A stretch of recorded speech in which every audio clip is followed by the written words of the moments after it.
আসসালামু আলাইকুম রহমতুল্লাহ বারাকাতুহু। সবাইকে ঈদুল আজহার শুভেচ্ছা ও অভিনন্দন। ঈদ মুবারক।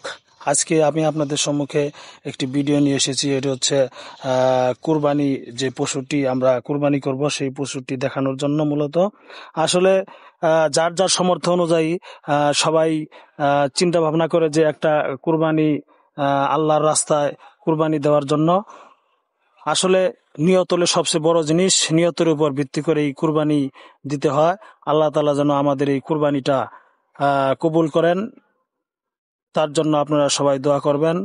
এবং সেই সাথে আরো দোয়া করবেন যে এই কুরবানি অবশ্যই আমরা যারা দিচ্ছি অবশ্যই হক এবং হালাল পথের উপার্জনে কুরবানি দেওয়া অতি উত্তম।